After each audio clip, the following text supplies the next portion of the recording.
everyone, and welcome to our latest Instagram Live. I'm going to be joined again today by my friend and colleague Helen Cowan. We haven't done one of these for a while, so I'm very much looking forward to seeing her. Hi Helen, hi. I'm just waiting. There we go, view request. Go live. Sunny weather we're having at the moment. It's absolutely glorious. Hi Claire, hi Carlotta, hello. Hi. I'm very well. How are you? And here she is. Good. I am really well. Obviously, super excited that the sun is shining. It's Friday. We've got a long weekend. It's going to shine, I think, all week. How lovely. I mean, we've got half term like? coming up as well. Yeah, it's lovely. Yeah, can't complain. The sky is blue here in Kingston. Yeah. Excellent. Good, good. Well, it's very nice to see you because it feels like ages since we've done one of these, and we have a very important topic to talk about today, which is really all about interviewing for potential and leveling the playing field. And this came about following a post that I'd seen actually on LinkedIn a couple of weeks ago by Richard Branson, who is probably one of the country's most famous dyslexics, and did a brilliant post about interviewing for potential and leveling the playing field and making sure that you're assessing people on a kind of equal and fair basis on their skills and potential, rather than, I think as he called it, I think it was something like assessing a fish as if they, asking a fish to climb a tree, which I thought was just a brilliant kind of visual analogy. So we're going to talk about that today. We put it out there, didn't we? The cartoon is, there's a whole lot of animals and a fish, and they're all asked to try and climb a tree, which is deeply unfair for the fish.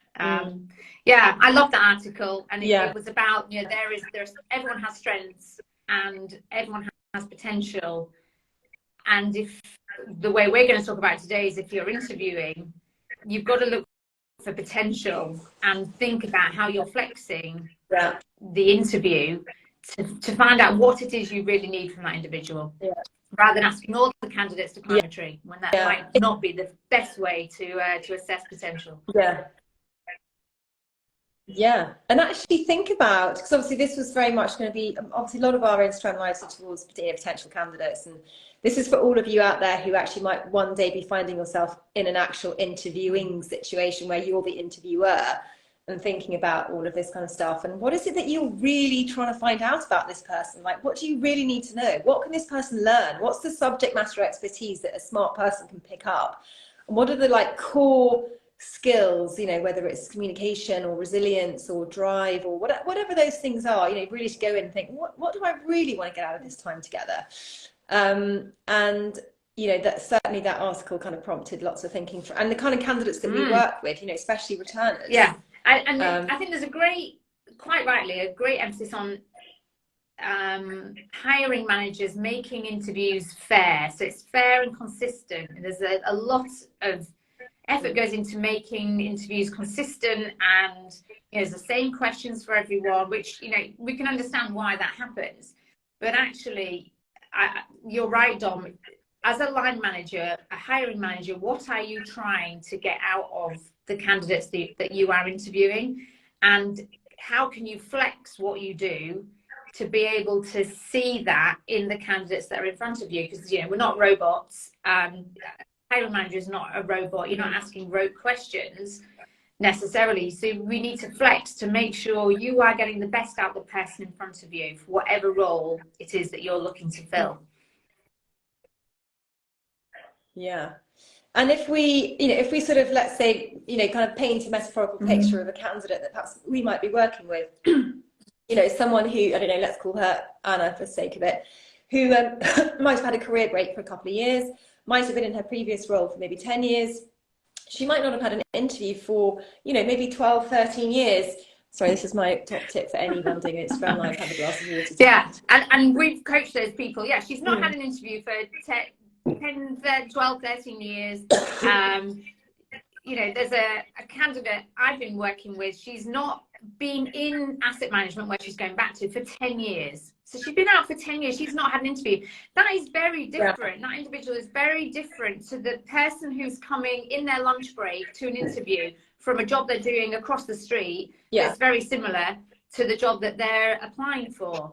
You know, it's entirely different. And all interviews are really daunting, aren't they? I mean, you know, interviews should make your heart race a little bit, even if you're very experienced and you've done a lot of interviews. But if you've never had an interview for more than 10 years, even a couple of years, it's really daunting. So how do you get the best? That's what we're going to talk about. How do we get the best out of those individuals? Because they will not be well versed in the whole process of interviews. What you can. And it's a muscle that you can, you know, you can practice building it. You know, that kind of ability to interview is a skill. And for those people that might be of a mindset where they're always open to a conversation with a client, or they're always, you know, having a few interviews once every few years, you know, of course they're going to be able to be performing much better in that kind of pressured 45-minute interview than perhaps someone who, you know, hasn't kind of practiced using that muscle for, you know, maybe a decade. And one of the things we always say to interviewers when they're interviewing our candidates is to try and really get as much information out of them before the interview so that we can prepare the candidate to go some small way to leveling that playing field so that they, you know, so as you say, you know, it's all about getting the best out of those candidates and making the most use of that time for you know, probably very busy hiring managers so that they really, you know, spend and that those hiring managers really well. I mean, with the best will in the world, we know if you're going to do an interview as a hiring manager, you might not spend very long looking at the CV. You might be reading the CV in the lift to the interview. Let's face it, this happens. Your search firm or your internal recruitment consultants should be flagging that, look, just spend a bit more time with this CV because this candidate is slightly different and we're going to prepare slightly differently for this candidate.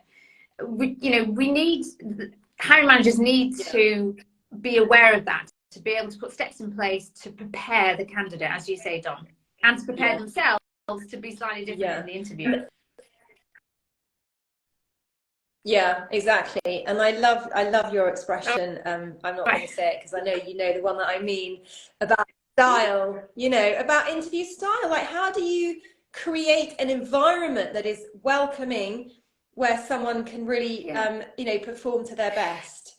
And and I think that's all about giving permission. But the analogy you're referring to, I think, Dom, is there's two ends of the scale. One is you're creating an interview that's like a CIA interrogation. You know, it's full on, it's like super stressful.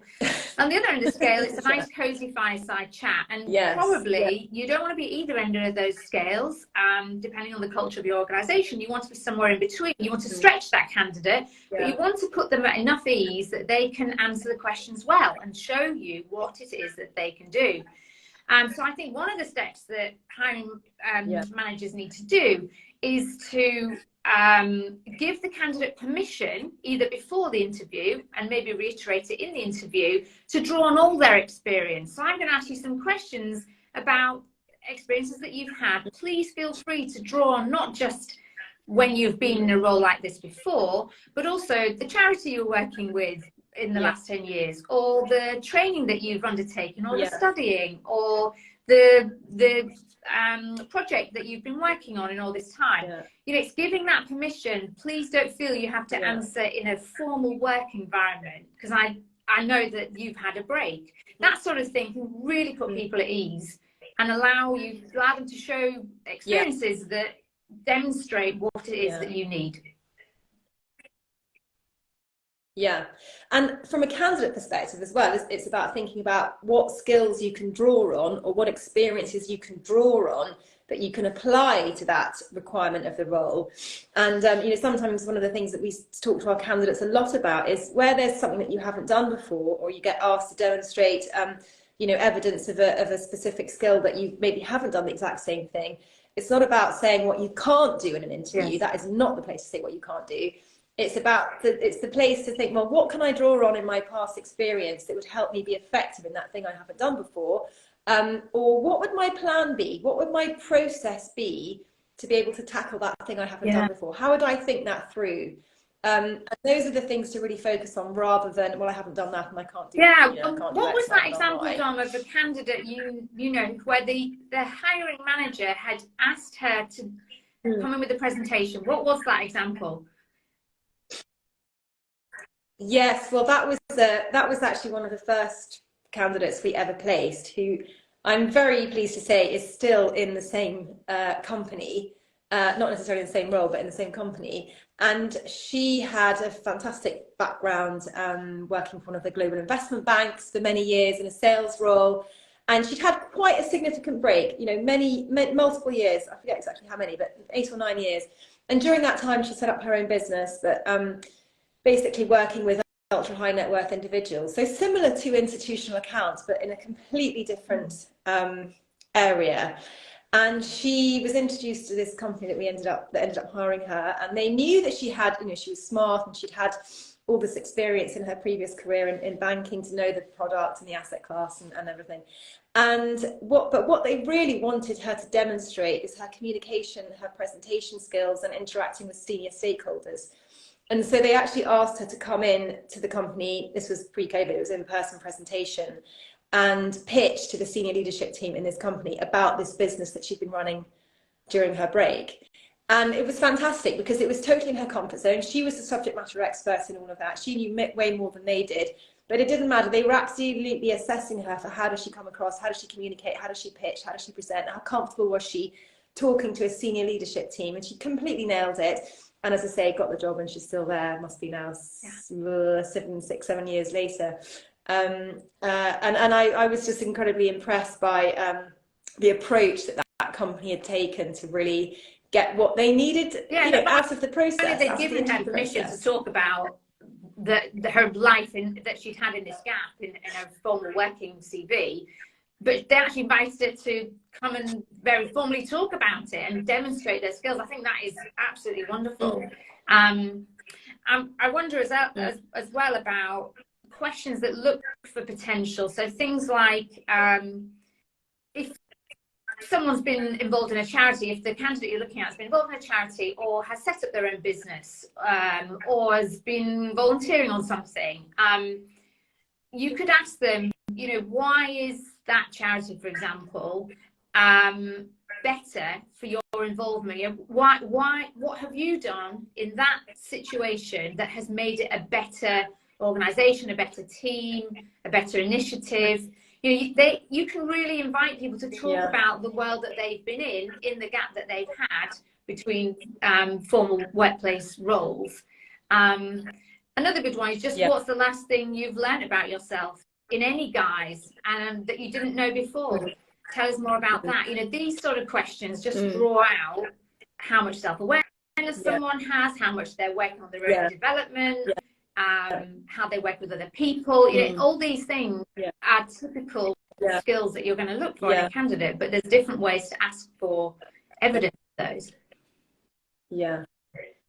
Yes, absolutely. It's the growth mindset. I had a friend of mine recently who is now in a situation where she's interviewing candidates, and she said something like, you know, 25% of the job is the actual, have you got the core skills and experience? The rest of it is growth mindset, potential, you know, motivation, drive, all of those things that are going to help identify if someone's a self-starter, that they can figure out for themselves what they don't know and how to fill in all of those gaps. And that whole sort of mindset, which was, you know, much more important than, you know, have you actually got the core basic, you know, set of experience and skills? And I think that's very much the direction of travel, when we all have to learn. You know, we're learning new stuff every day. I mean, it feels like the pace of change is accelerating super fast. And I'm going to end this with just a comment. I'm going to ask you, Helen, if you ChatGPT. I mean, it like 6 weeks ago, I don't think I even really knew what it was. And now we're already using it and experimenting with it and using it to kind of, you know, write content. Or it's extraordinary. And you think, well, you know, that's something that we're all having to learn. Everyone, when they start a job, is plotted at a point on a learning curve. There's always stuff to learn all the time. We're always learning, and so, always learning, and there's always more to learn. And even if you're a candidate, the person who's interviewing also has a lot to learn. You know, we're all learning. We should all have that growth mindset because the world is changing so rapidly. I want to say one last thing, which is it's about putting that person at ease when they come through the door. So I had an interview once for a secondment that I was going on. I was being interviewed by Sir Richard Lambert. I was very, very nervous.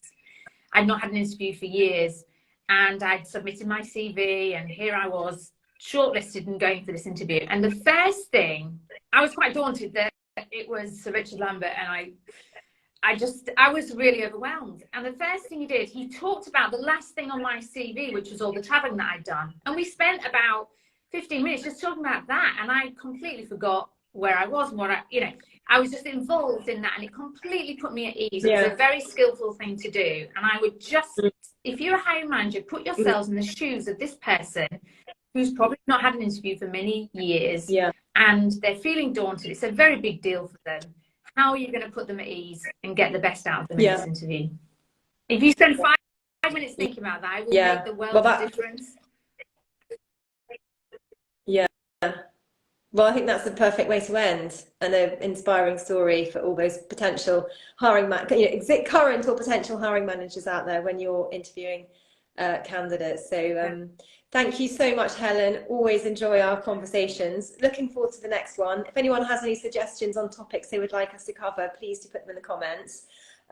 Otherwise, thank you everyone for joining, and have a brilliant long bank holiday weekend. Bye. Thanks. Bye, Helen.